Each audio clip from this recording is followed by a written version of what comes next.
Hi everyone, and welcome back. This is Azure Greg here, and tonight I'm going to be chatting to Andy Cutler about fabric data warehousing. There we go. Hi Andy, how are you, sir? Hey Gregor, nice to Yeah, see you again. I'm doing spoke to really you for well, a wee thank you while. very much. How about you? Yeah, I'm good. I'm good. I've not spoken to you for a wee while, so I'm catching up with people by doing this streaming stuff. So it's good. I did think the streaming, the streaming videos was just an opportunity for you to catch up with lots It of old was. friends over the last Yes, few weeks. you Um, you've you found me out. and I can see that you've scheduled probably another 2 months worth of Yes, streams I've got another already 20. I out. think. Yes. Yeah, already out into the distance as well. No, it's good to see Mhm. you again, and thanks for Yeah. inviting me on as well. Yeah, no, thanks very much. So the reason why I wanted to speak to you because I've been watching your YouTube stuff and I haven't really done too much data stuff recently. The last thing I think I was playing about with was Synapse. Now we've got Fabric come out, which I had absolutely no idea about. So I don't really do data that much. So I wanted to come on and I'll have you on and pick your brain about this. And I know you wanted to do some demos as well. So first question Hmm. I have is we had Azure Synapse come along, and it was a big thing at Ignite, and it was all this magnificent new product. What's the difference between where's Fabric heading? Is that a new service? Is it an addition to the existing service? So, talk me through what that is, if you can. Yeah, because it's like it's condensing it all Yeah. into a nutshell. I mean, like the first thing, when Fabric was announced Mhm. at Build, which was the tail end of May 2023. So we're what, 2 months? It Yeah. was sort of about 8 or 9 weeks out. You know, lots of people have been on the private preview, Right, so okay.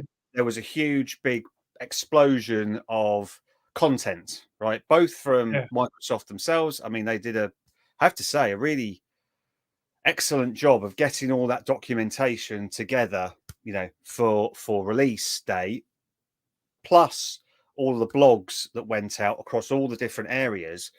And one of the things that got me was, being sort of drip fed week by week over the last few months Mhm. about Fabric, how much there actually was to it when you were Okay. confronted with, The whole lot. the actual announcement and the actual release. So there's tons and tons of stuff out there from loads of people all about what is Nice. Fabric, their Mhm. thoughts and their ideas.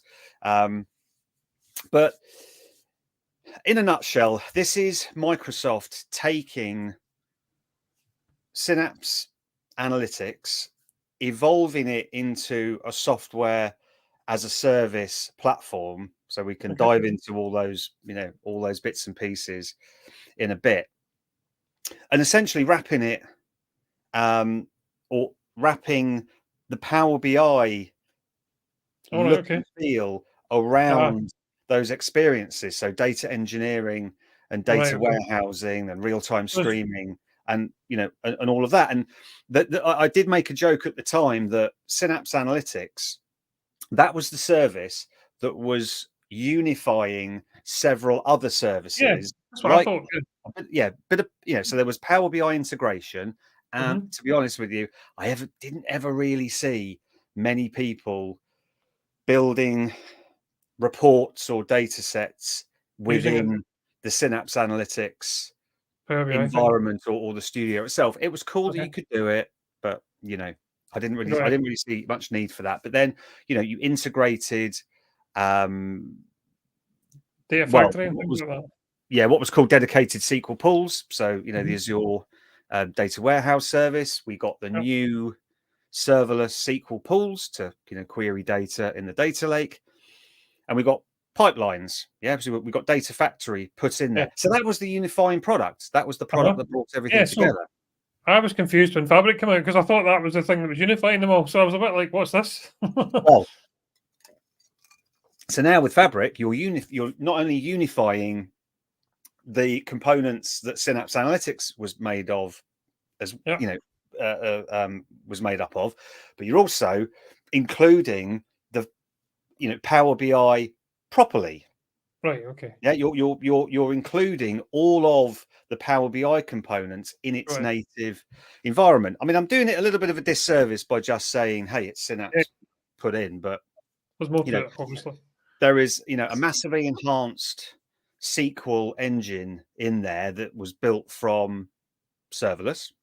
So the serverless engine now runs both the data warehousing experience within Fabric, but also the SQL endpoint experience where you can query the data in a lake house. So really, yeah, it's, and one of the other most important thing about it is it's now software as a service. So it's yet another layer of abstraction away from servers, away from Nice. configuration. So, within Synapse Analytics, you've got the opportunity to create Spark pools, different configurations. You can create dedicated SQL pools. You can create Data Explorer pools, KQL for real-time streaming. And basically you've got control over those, over those services. So essentially platform as a service. So now in Fabric, that's pretty much being taken away from you. So what you need to worry about when you're dealing with all these different services within Fabric is the compute. Okay. Because ultimately everything is just being run on a Fabric capacity. So now we're in the world of understanding capacity units or CUs. Oh, is this a new thing? Capacity unit? I've not heard of that one. Yes, yeah, capacity units, which is like, again, think of Azure SQL database with the concept of the DTU. Yeah. Where what Microsoft is saying is, don't worry about trying to understand how many cores this is or how many processes this is. Just test your workloads and work out what DTUs you're going to need. I mean, I remember at the years and years ago at the time, someone did a really good blog post where they tried to work out, core assignments against DTUs. We've had it with dedicated SQL pools with the concept of DWUs, data warehouse units, where They just like these names, don't they? Exactly. Yeah, where we did have some hard and fast numbers in terms of RAM. Yeah. So each DWU tier, you got 60 gig of RAM per 100. So you could understand memory capacity, but then you were kind of left to work out yourself what the compute would relate to in terms of processors and cores and all that kind of stuff. I mean, you could look at how many concurrent queries that you could run and maybe equate that to vCores. But so now we're in the world of CUs, of capacity units. And so, for example, if you were running a Power BI Premium P1 capacity, that now relates to a Fabric F64, which is basically 64 CUs, right? This sort of capacity units. And really what capacity units are, they're just this unit of measurement to define how much compute you're going to get allocated to run your workload. Yeah, but what Microsoft is saying is that if you've got like the lowest level of CUs, so you can actually create an Azure, what they call an F SKU through the Azure portal. Yeah, so you go into Azure, you create that F SKU, you can then assign that capacity, or you can assign Power BI workspaces to that, to that F SKU. You can create one as low as 2 CUs that will cost you about, £250 a month. So what Microsoft is saying that actually you'll be able to run a workload and it should take the same amount of time compared to, a higher capacity. Yeah. So actually the workloads can run the same. The problem is you won't be able to do very many of them. Yeah. You're not going to be able to do a lot of operations at the same time. That makes sense. Yeah. So this is where this sort of CU concept has come from. And what I love actually on Twitter, Mim, who posts a lot about comparing and contrasting cloud data warehouse platforms does a lot of calculations based on these CUs, these capacity units, to actually work out how much a certain operation is costing you. Right. Okay. Which is really good. So yeah, that's helpful. yeah. So you've got a and we'll you know, we might dive into that towards the end. We've got a capacity reporting app within Power BI, within Fabric, that we can have a look at workloads and see exactly what capacity units You're using. are actually being used. So yeah, so really in a nutshell, Fabric is Microsoft's. They're bringing in the kind of next gen Synapse experience into Fabric, but now aligning all these personas. So we've got the Fabric, we've got the Power BI persona. We've got the data engineering persona, the data warehousing, machine learning, those sorts of things. So, and one of the interesting things is that when you look at the profile of data teams, sometimes there are data teams that all work together. So there's analysts, there's data engineers, and they work very closely together. Well, with Fabric, you've now got one interface where everybody can work within the familiar environment, and that's that is quite attractive to a lot of people, especially a lot of especially a lot of execs in companies that are like, well, we would love everyone to be working through one experience to to collaborate and share. Cool. So is Fabric in private preview or is it public preview? Where is it at right now? So where it's at right now is we are very much in public preview land. Public preview. Okay. Yeah. Is it breaking left, right, and centre? Is it still definitely in preview? Yes. Yeah. So actually, I did a blog post a little while ago called Microsoft Fabric in Production, which was essentially a list of the things that I feel are pretty essential to go into production. Now Microsoft is targeting towards the end of the year for general availability, but you know what, it's one of these things where you bake it and it's going to be ready when it's ready, in my view, right?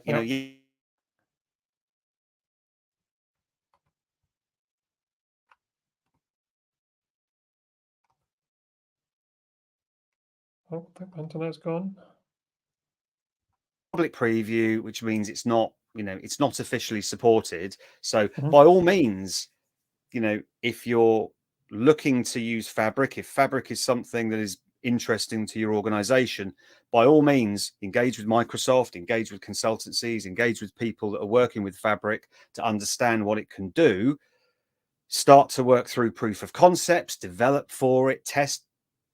Fair enough, but it is nowhere near ready. It's not ready for production. For production, no. Okay. And how long do you think that might take for production? Is there any estimates and timelines, or not sure? We've been told towards the end of the year. End of the year. Okay, that's fine, because normally they kind of give you like a rough time frame. Always rough, obviously.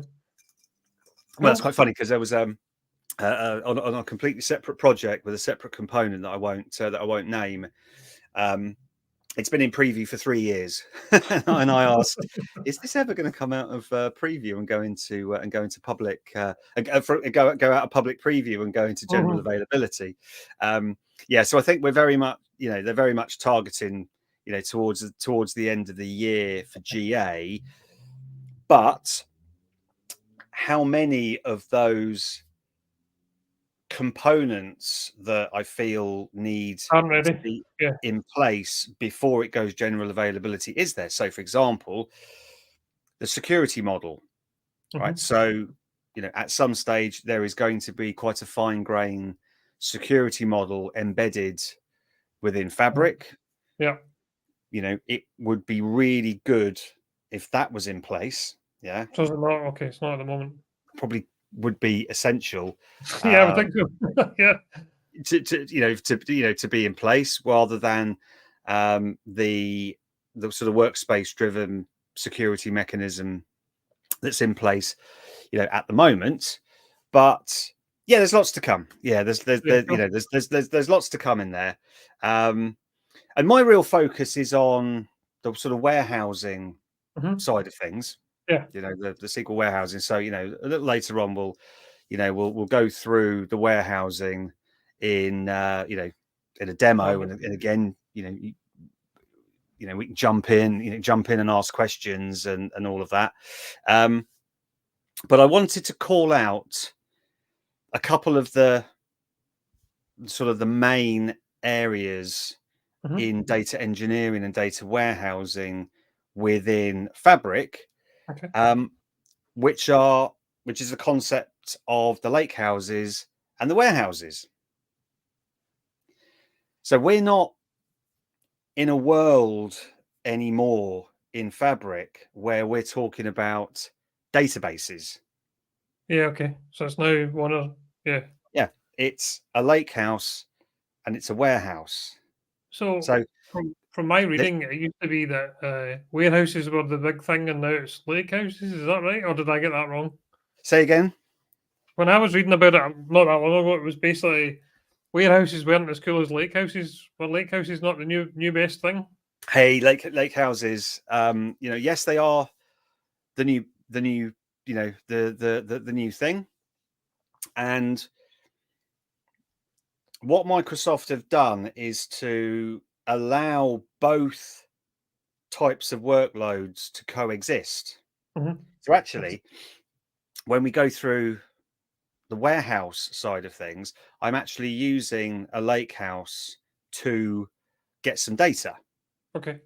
But the personas, in play in terms of lake houses and warehouses are, if you're a shop that is heavily into Spark, you love Python, you've got your your procedurally generated objects where you can go and grab a whole bunch of data and then do some data quality checks, do some data typing checks, and then load it into a destination, and you've written it in 20 lines of Python to be able to crunch hundreds of tables worth of data and load it all. Then brilliant. Synapse Fabric is there for you. So you can create a lake house, you can bring in your Spark code, Python, Scala, well, SQL as well. Do your data engineering workloads as you would do, in Databricks or Synapse Spark, and go through that. Well, what is now quite a ubiquitous pattern, the medallion architecture. You're familiar with that whole concept of we've got the raw data, we've got the cleansed data, and then we've got the curated data. Was that bronze, the bronze, silver, gold type thing?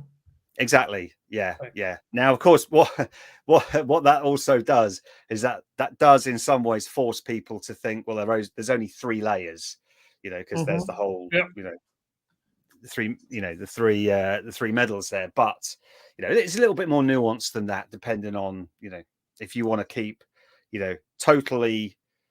total raw data, and then raw data in a queryable form in bronze, and then some silver data in terms of your cleansed, and then gold. And I think it's Chris Wagner actually that talks about, and I'm going to get it wrong, but then he talks about the diamond layer after that, after gold as well. So what's that all about then? I don't know. I think Chris has got a couple of videos on that. But the point is that yes, we've got this medallion architecture of a series of stages that data can go through from its total raw untransformed state all the way through to it being, fed into reports, dashboards, machine learning models, output back to applications, whatever. And then on the other side, we've got warehouses. So if you're a SQL shop, if you're comfortable with using SQL, you've built frameworks using SQL, that's what you like to use. So if you're coming from, existing Microsoft BI solutions, SQL Server, things like that, well, don't worry, Fabric has got you covered.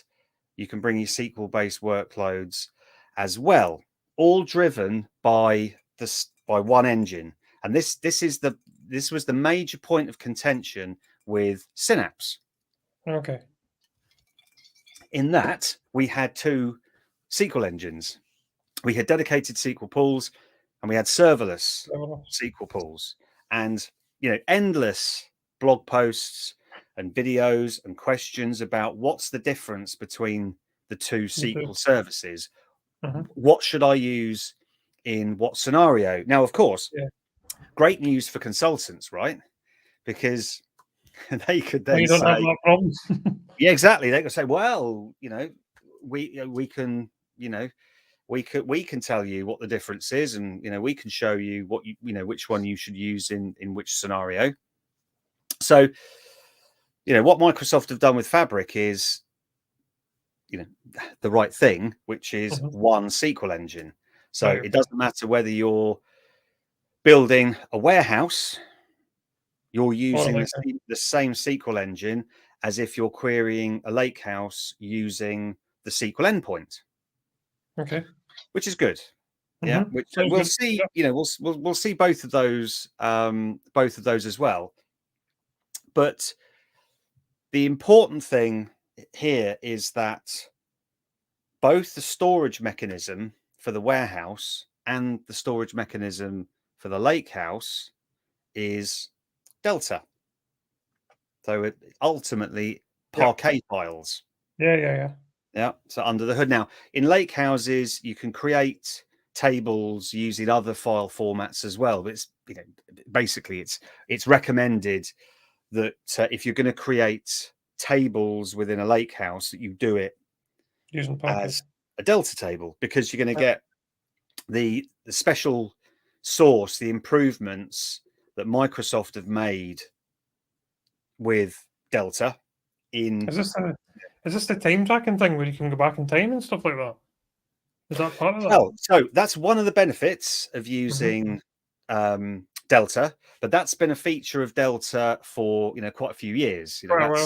That's been one of the benefits of using Delta for a while, which is you can go back to a point in time and query data as it was back then, yesterday, last week, whatever. So that hasn't changed, but there have been optimizations with Delta, over the years. One of the improvements was Z ordering, which is essentially an optimization process that you can run on Delta files that helps data retrieval, fast data retrieval. It sort of clusters similar data close together.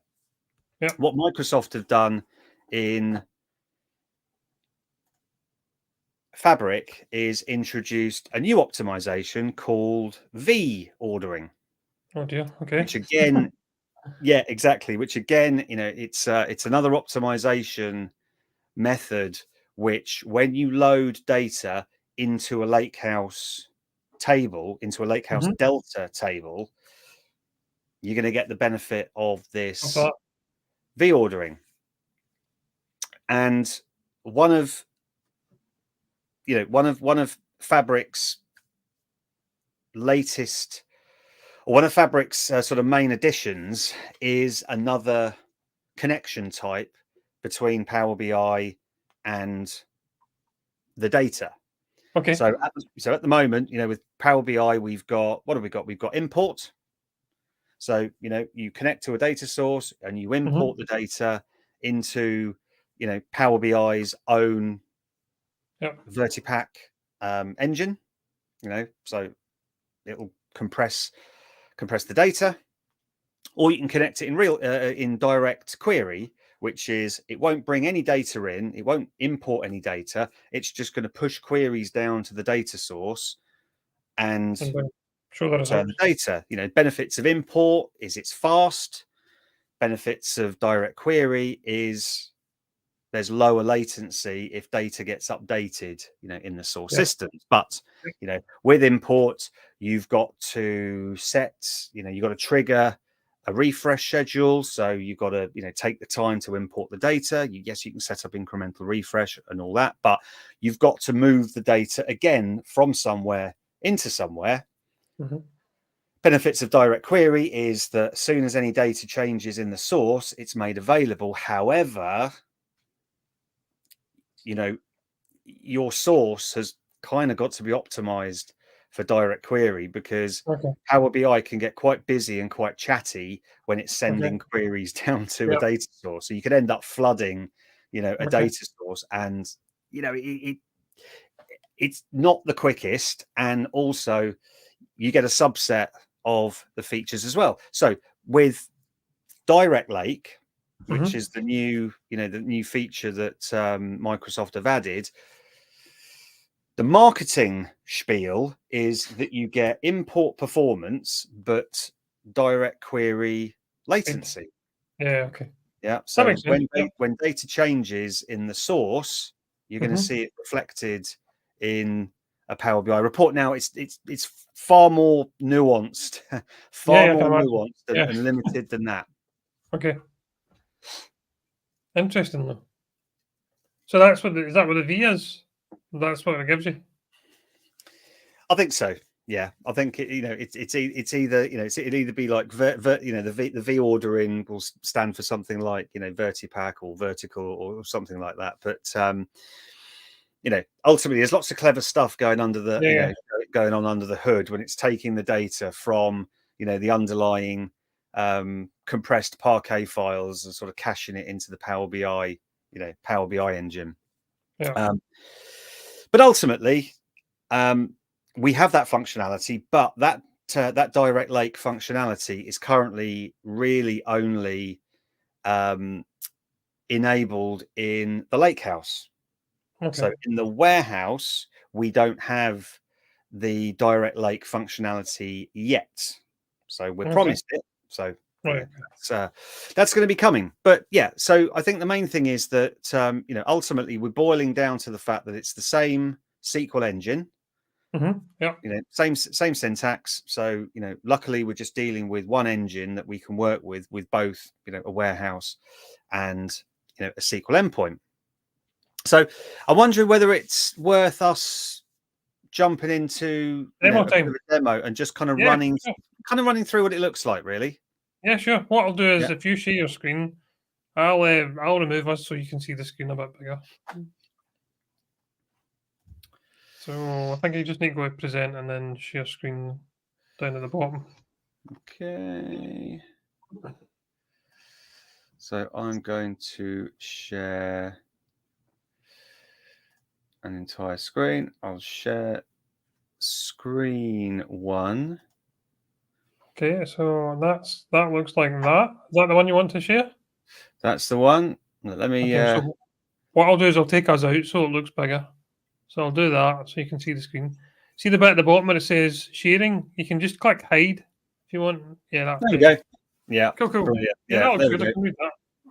Yeah, we can read that. So I think a couple of things worth calling out is that, and I can share all these links on on Twitter and LinkedIn afterwards, is that we've got quite a lot of comprehensive documentation within Learn. So we've got the whole data warehousing documentation as it is in there, so you can get straight in, create a warehouse, create a table, ingest some data, all the way down to, and I love to go down and start to look at things like statistics and workload management and all that good stuff. So you can get in there and you can understand the service through the documentation itself. But we've also got some modules. We've got some learn modules, so we've got, a whole getting started with data warehouses in Microsoft Fabric. So we got, a module with 9 units. So there you go. You can understand the fundamentals, query and transform, monitor the data warehouse.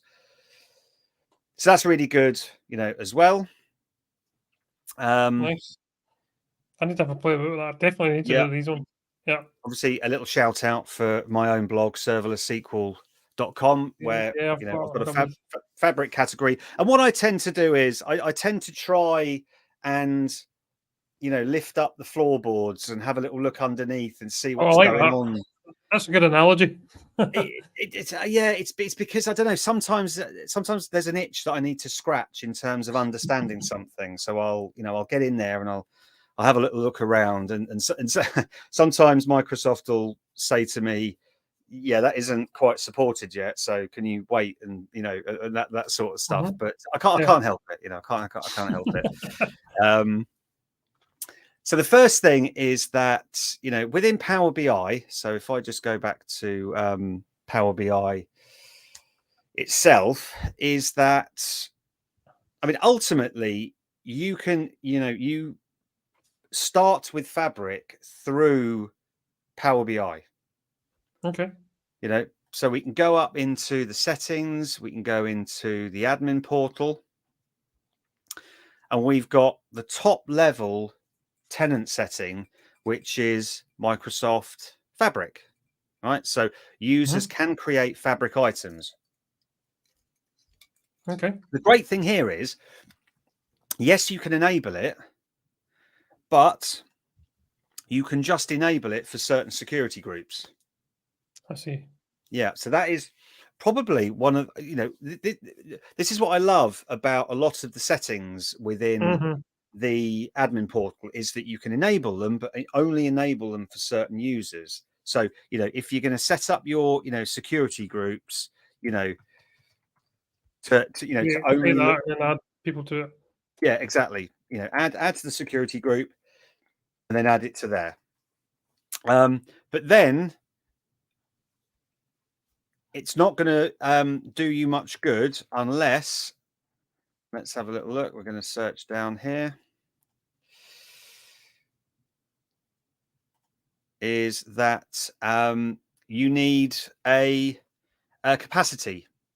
So you actually need to run a capacity within Fabric. Now I can't remember where. Oh, there we go. There we go. So you can enable Fabric. Okay, assign it to specific user groups. A lot of organizations really only have one tenant, right? Because it's the top level. So if you want to try out Fabric, you can do it by just assigning it to to certain security groups. If you want to go on the trial, then users can try Microsoft Fabric paid features. So you can enable that, and again, maybe specify that same security group that you specified before. So that'll give you the ability to see these personas down the bottom left. Yeah. So we've got, Power BI, Data Factory, data engineering, data science, data warehouse, which we'll go into, and real-time analytics, right? So people won't see that switch unless, they're enabled to see Fabric, Fabric items. Makes sense. So actually, Kevin Chant has a really good blog around how to get up and running with a Fabric trial, and he talks about using the Microsoft 365 developer program. So you can get like a 90-day trial where you get like an E5 license, and then you can you'd be able to access Fabric and enable a trial through there. So really good. But if we go back into Power BI, so ultimately, we've enabled Fabric, right? So, we've got a trial capacity, and like as you can see here, I mean, myself, I've got a trial, I've got a couple of months left on that, and creating Fabric items is like creating Power BI items. So if you're used to Power BI, you can get used to creating Fabric items. So if we create a workspace, so right, so let's say we're going to go to workspaces, create a new workspace, right? Call it Azure Greg,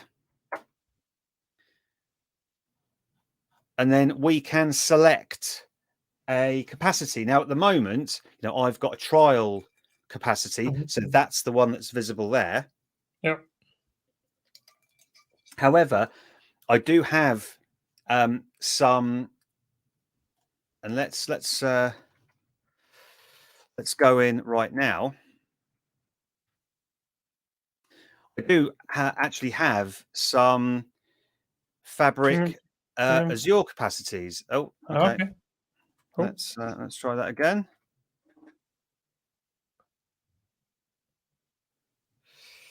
So let's have a look at Fabric. Yep. So I've got, and what I'll do is I'll actually let me enable or start up one of those capacities. So I'll resume one of the capacities. Right, that one is at the lowest SKU. Okay. Yeah. So if I just go to my change size, right, there you go. Oh yeah. F2, 2 capacity units, £249 a month. So if I ran that SKU for a whole month and didn't pause it, it would cost me about 250 quid. But I can pause the capacity, so I can do some development. I can pause the capacity and come back. I think it's what does that work out as, like 33p an hour, something like that. So I don't necessarily have to go through the process of buying a premium tenant, a premium capacity for Fabric. I can use an Azure SKU, which anyone that's used to Power BI embedded will kind of be the same. But anyway, so we've got our trial capacity. So think of that as the Fabric capacity, and there we go. There's our workspace, and if I want to, I can create new, or actually switch personas and go to the data warehousing persona. And let's go to Azure Greg again, and then we could create any number of artifacts that we wanted to do. So let's create a warehouse just to show how easy it is, right? So we'll say Azure Greg warehouse.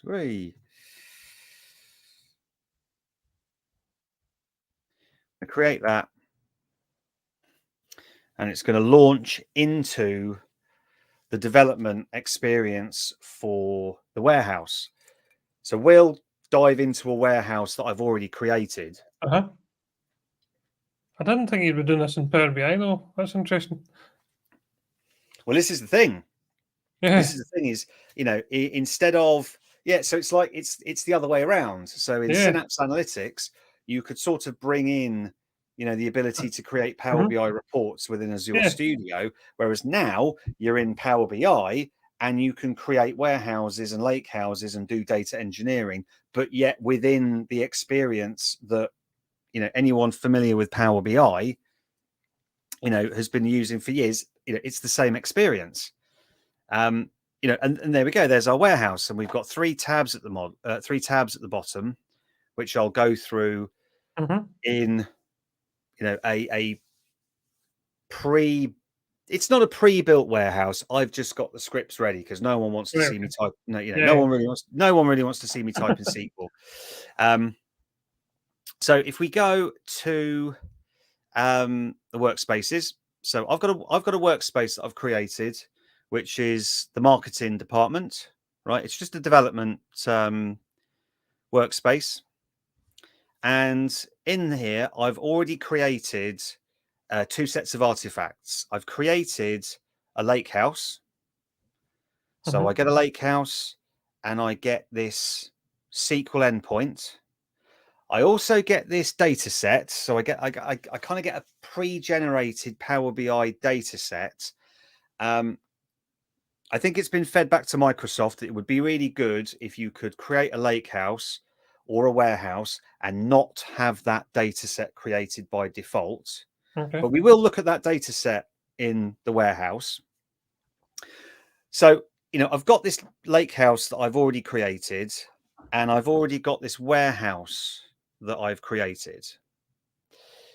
Now, one of the things that is really, really useful within Fabric is the concept of being able to access data in one lake, in its, data lake storage from any workspace.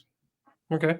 So, for example, right, I have a lake house in another workspace and I've already loaded a bunch of data into it. So I've got some raw data, I've got some reference data, I've got loads of data in this kind of central lake house, location, which is in another workspace.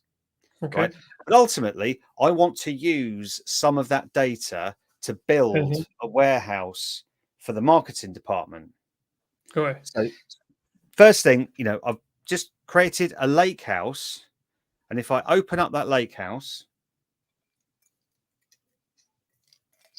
I've used a really nifty trick within Fabric, which is to create a shortcut. Okay. So all a shortcut does, it's just a reference to the source data. So it doesn't copy the data itself. So for example, okay.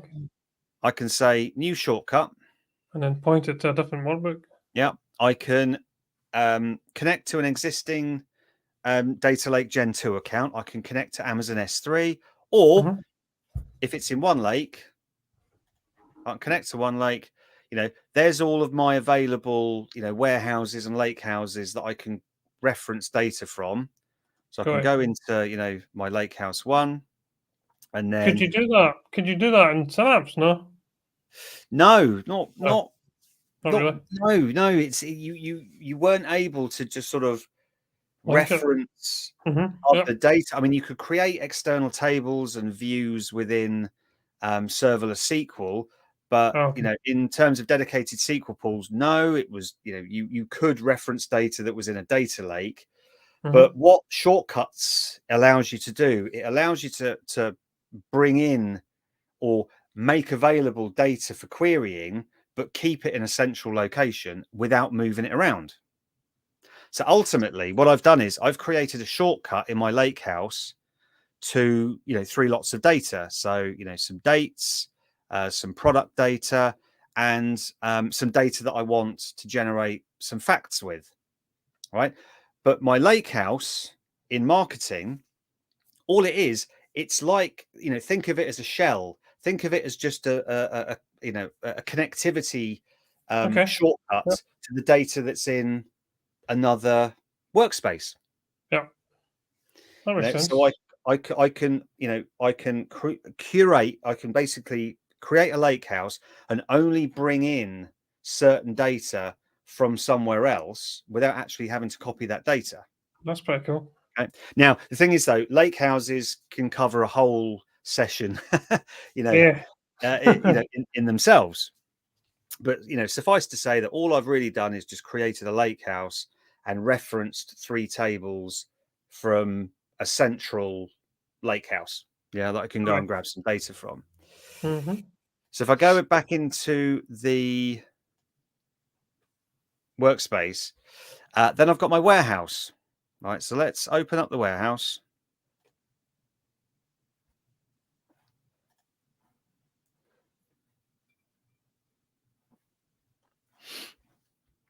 And let me just expand that. So in the warehouse, yes, we're working predominantly, we're working only with SQL, right? So, in the concept of a lake house, we're able to use SQL, but we're able to use Spark, Python, Scala, SQL within Spark. But within warehouses, we are dealing just with the SQL side of things. Yeah. So let me just expand my create objects. Okay. Now, I think there is it might not happen, but there is a little bit of a bug that keeps on flicking the query window back to a table. So I'm hoping it's not going to happen here. Fingers crossed. Fingers crossed. Hey, it's still in public preview. Yep. But the one thing when you're looking at SQL within Fabric is that on the face of it, you're dealing with SQL. You're dealing with a SQL engine, but this is not SQL Server, right? SQL Server is, a product that's matured over like 4 decades now. Yeah, a long time. Yeah. Feature rich, all sorts of different types of data workloads you can bring to SQL Server. When you come to looking at Fabric SQL, when you're comparing and contrasting the engines, you can't really compare SQL Server to, let's say, the Fabric SQL engine. It's more appropriate to compare Fabric SQL with other cloud warehouse and lakehouse products and vendors like Databricks, like Snowflake DB, Dremio, Google BigQuery, all those sorts of things, because it's more aligned with what they do than SQL Server is. Yeah. Makes so sense. when you look at creating schemas and tables and inserting data, yes, it feels like SQL Server, but it's it's different animal now. Yeah, it's its own thing that's more appropriate to be in the category of cloud warehousing with Databricks and that sort of thing. So look, we can create some tables. So I'm going to create my fact table. You scroll down, I've got a product dimension. I've got my event type dimension. Here we go. Oh, is it gonna? No, that's fine. I've got a date dimension, right? So I'm just gonna top table. Okay, so I'm gonna ignore the constraints. I've got a blog post coming on the constraints. So let's have a look at the schemas. So DW, look at the tables. Let's refresh that. We're missing the event type. Let's try that again.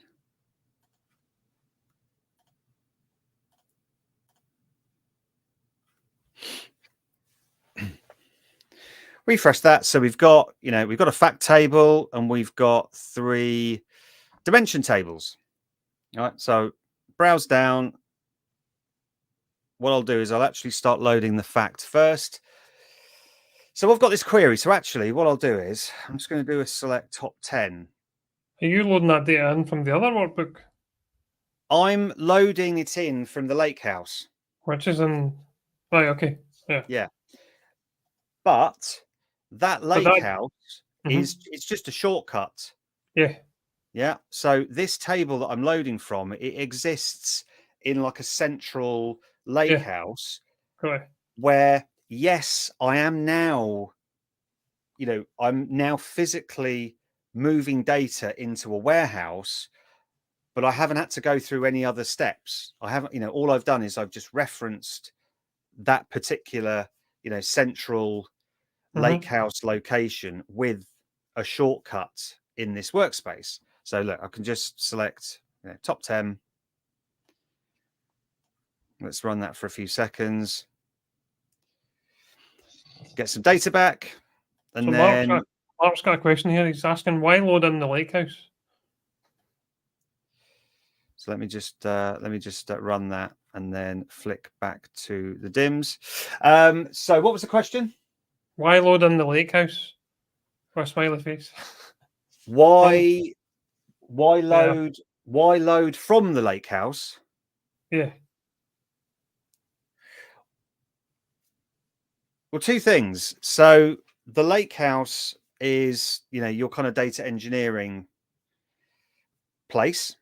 Mm-hmm. The warehouse is where you go to if you're the kind of SQL based shop where you're more comfortable working with, SQL warehousing. You've got your templates, your patterns that you want to bring into a SQL based workload environment. But where does the warehouse get its data from? Has to get its data from somewhere. Now, the lakehouse, a really good place where you're ingesting all of that raw data. Yeah. So the pure lakehouse enthusiasts will, Mm-hmm. or developers, they'll have a lakehouse created, maybe across different workspaces for, bronze, silver, gold, and then they'll be loaded and transforming across those different lake houses. Great. However, I can create a warehouse from that lake house data. So I don't have to do anything else other than reference that lake house and bring the data into a familiar SQL based environment. Yeah, I think his last question was probably that. Yeah, So saying, and Dennis, no more open row set bulk stuff. Kind of sad in a way. Because open row set gave you the ability to query, all those different data formats. Where we kind of lost that. We can't do that in the lake house anymore. And of course, Mark has said, well, why load it into a lake house? Well, hey, you can bring both workloads, right? If you love working with a lakehouse pattern, then the lakehouse pattern's there for you. If you want to bring it into a warehouse, warehouse is here for you. But so let's just crack on. So we're just loading that fact now. So it's probably going to finish up in a few seconds loading that. Yeah, there we go. So what we got? 1.2 billion rows loaded into that fact table. And then we just got some dimensions, right? So I've got a dimension that I'm using some inserts into. So it's just, 3 values. Again, I'm going to load a product dimension from my raw lake house data. Mm-hmm. So I'm going to load into there. There we go, 606 records. And then I've got a date. Yeah. So again, I've got this. Let me just do a select. So I've got this, single date table in a lake house that I can just reference multiple times if I want to bring it into, another lake house or another warehouse. So let me just insert into that. And we've got our data, right? So, if I just create a new SQL query, right, then, I promised I wasn't going to type. Right, but we've got let's add the from keyword.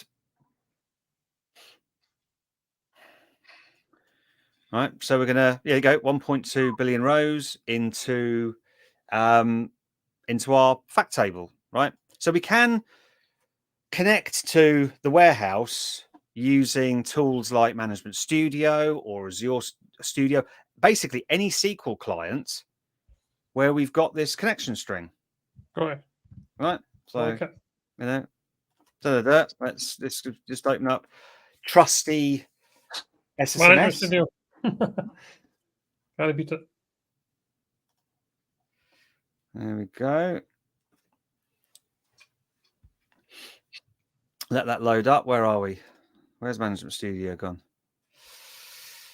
All right. Database engine. Server name is that endpoint. Now it's probably going to ask me for MFA. But I just wanted to show the fact that, it's asking me for a password. I'll tell you what, I'll go on a different machine. Yeah, well, I'll tell you what, we'll leave that. Okay. We'll leave that rather than watch me, watch me fussing around with, fussing around with authentication. So we've got our warehouse. I'm just going to scroll back down to the questions. So like I said, we've got these 3 tabs at the bottom. So we've got data, query, and model. So in the data tab, so I'm just going to click on data. So we can go in, we can see our schemas. Yeah, so we created that DW schema. We added some tables to it. I can click on the table and get a preview of that data. I've got view. I can create views. I can create functions. I can create stored procedures. Right. So I can bring my, let's say I'm migrating from an on-premise SQL server. I can bring my workload from there. If I'm looking to create a new greenfield data warehouse project, then, you've got your familiar, T-SQL surface area here. I can create my queries, so like I said, I've got, queries here, load DIMS, load facts, all these sorts of things. We can connect to it with Management Studio, Azure Data Studio. I have been mucking about with SSDT projects, and it's not officially supported. But like we said earlier, I love to have a little play around and see if things work. So I'm sure at some stage, we'll get project support. Well, I'm hoping. Mark's on here, so that's the sort of thing that I'd love to see in there. But we've got this model tab as well. So anyone who's had a little play around with or used Power BI data marts, this is a similar experience where we're now modeling in the web, right? So we can, we've got a few minutes left where we can, create relationships between the tables. I won't do it now, but if you create foreign key relationships in the data warehouse itself, those relationships will be visualized in the model. You'll need an extra step to actually activate them, but really, really useful if you want to create your constraints in the warehouse. Helps with some query optimization as well. But yeah, so we can just now wire up our warehouse. All right. I'm going to assume you don't need to determine the relationship type. I'm going to tell you what that relationship type is. Mark's asking you to try and show it. Yeah, we can create that. So, why isn't that relationship active? So I'm going to activate that relationship. I can do the same with the event type. Bring that in. All right. So what's that? That's going to be one to many. Do. Basically, that assume referential integrity just makes sure that inner join statements are run on that source. And then date key. Let's bring in that date key now. No, I won't show it now. It says sorry, I'm giving Andy a hard time on purpose. The database projects? No, I haven't got time for that. Okay. Now, of course, in Power BI desktop, you can do the same thing. So did that not event date key? Did that not create? We've got the ability to connect using that data hub. Using that data hub. Hang on, let's try again. What's happening here? So dim date, make this relationship, assume reference integrity, confirm. There are ambiguous paths between fact web telemetry and dim date. Fact web to dim date and dim date. Okay, I'm not really sure what's going on there. Let's go back to query. Let's go back to the model view. Okay, not sure. But then from there, if we want to build a report, click on New Report. And there's your data. Just drag it in. And then, yeah, do what we like. Well, actually, let me go back.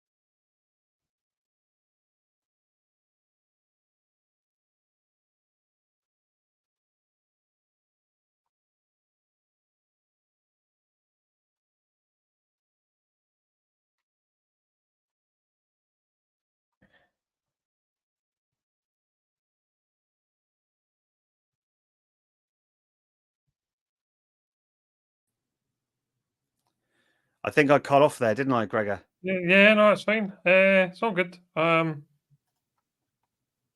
think we're back now. You can just just share your screen again. I think it might have been my internet. Let's just finish off. So we've got. There we go. So there we go. So actually, we've got our lovely star schema that we all have in the real world. And then, yeah, so if we jump into, well, actually, yeah, so from here, we can create a measure, let's say, total event count equals count rows from our fact web telemetry table. Let's put that 1,000 separator in. And then go into the report.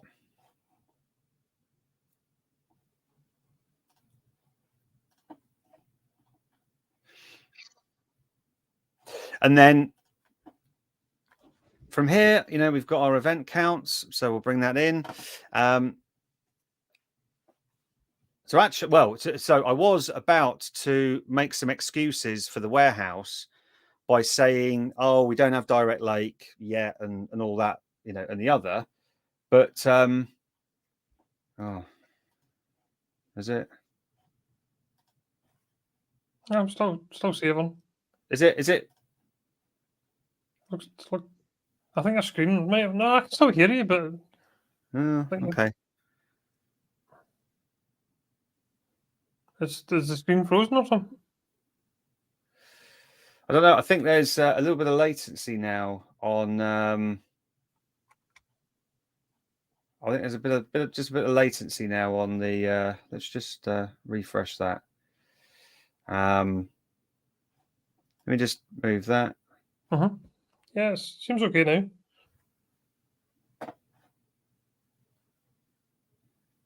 Yeah, it's okay. All right, yeah. So a few seconds latency, that's fine. Yeah. So what I was about to say is that because, well, look at that. Because the direct lake functionality, this this kind of import mode performance, but with direct query latency isn't yet enabled on the warehouse, it might take a good few seconds to get the results back, but actually we're getting them back pretty quickly. Back straight away, yeah. But then so from that from that warehouse, then let's say we've got the event type, bring that on there, move our 1 billion. So there we go. There's our event types. Oh, come on, let's stress test it. So we've got the line chart, and then let's go into dates, and let's say the date itself. Okay, that all right. It's a bit faster than I thought it was going to bring it back. Have you done anything to this, Mark? Have you turned up the warehouse service by any chance? Press the toggle button. Yeah, but there we go. So essentially, we've gone from creating some shortcuts in the lake house, Yep. brought it into the warehouse. So let me, click on purchase products and see it kind of filtering. This is going to. Oh, okay. 2 or 3 seconds. That's not bad. And there we go. So we can save. We can save. Save the report. This will be accessible in another workspace if you want to, connect to the data set. But yeah, that's that's the warehousing experience, and I hope there's a lot more to come in terms of the functionality that's gonna that we're gonna get in Fabric and warehouses. But what did you think, Gregor? Yeah, no, very cool indeed. I'm still surprised you could do all that from inside Power BI. Felt like you were inside SQL for most of that, but yeah, no, very cool. But that's the thing. It's Microsoft have, I think they've heard the issues that Synapse represented, which were multiple SQL engines. What can you do with that? Yes, you could integrate Power BI, but it wasn't an experience in which you could fully work with all of the Power BI features within. So considering that Power BI is, or the Power BI interface is now, well, it's ubiquitous, right? Mm-hmm. Yeah. I know data engineers that do a bit of data modeling. They're familiar with the Power BI interface. Yeah. People with machine learning experience, they're familiar with it. Data analysts, users, loads of people are familiar with the Power BI interface. So now bringing in those workload types, yeah, it makes sense. But like I said, what are we? We're not even into August yet. I believe GA is coming at the end of the year. There's a whole bunch of stuff that needs to go into this before it's production ready. But you know what? It looks very promising. And it's a lot of fun. It's a lot of fun using, because you can get a lot out for not very much in, which I really like. So yeah, like I said, I just love getting hands on with it and working through a solution. Brilliant. Well, thank you very much for coming on, because I have not seen Fabric up until now. Well, there you go. Last time I touched data stuff was Synapse. So yeah, a That little bit was behind the a times at the lightning moment. tour. Yeah, no, that's brilliant. Thanks very much. Just before we go, any last questions? Feel free, or any comments, just chuck them in chat before we go. We've got like a couple of minutes Yes, left. yeah. As Mark said, we're not talking about Power BI anymore. Yes. We're talking about Fabric. Yes. Okay, so I've got a couple of links to show. So your blog is SQL serverless SQL. Sorry. So if you want to catch up with Andy's blog, go for that.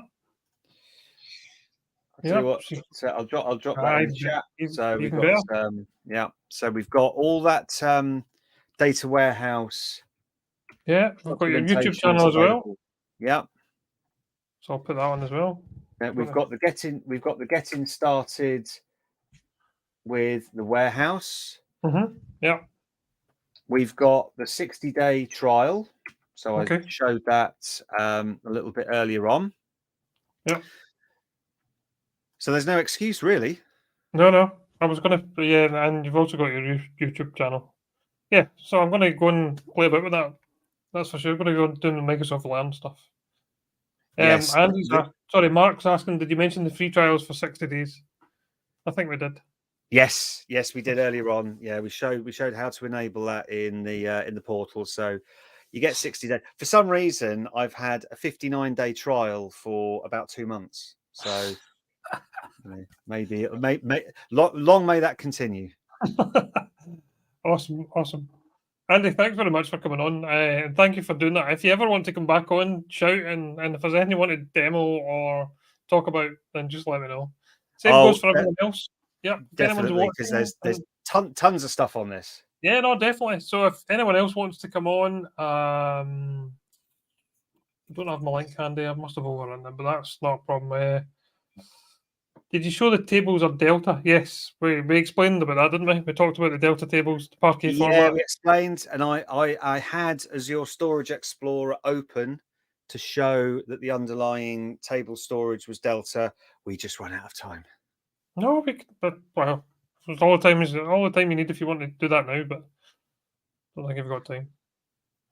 Yeah, go for it if you've got it open. Let's go. Just Yeah, one why last not? last little thing. So if I present, share my screen, go to the entire screen. I mean, I couldn't disappoint. There we go. You know, I couldn't disappoint Mark. No, absolutely not.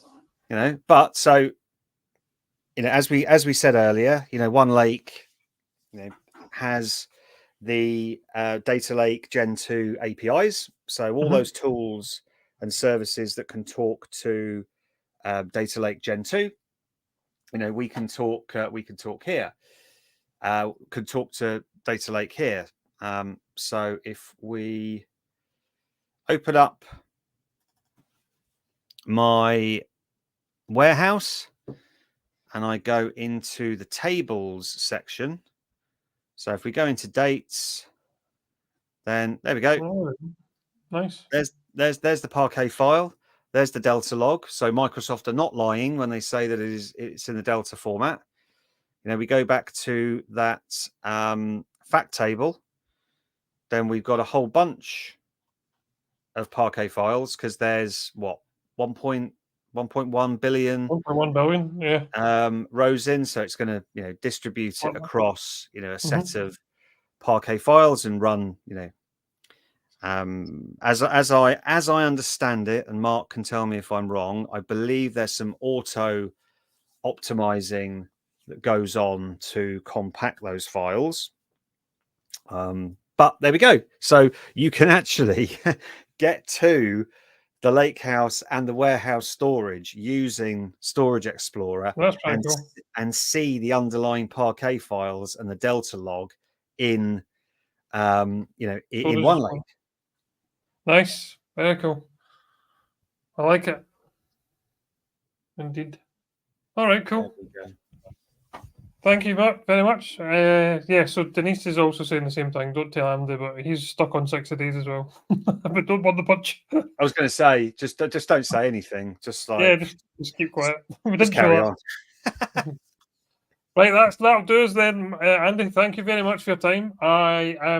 Tomorrow I have Sam Cogan on. He's going to be talking about Pulumi. So that's infrastructure as code using C# and other languages. So I'm looking forward to that as well. But Andy, thanks again. If you ever want to come on, even if you want to come on with Mark or anyone else, Kevin or anything like that, just let me know and we can set up something and you can come on and demo. Oh, yes. Anything you like.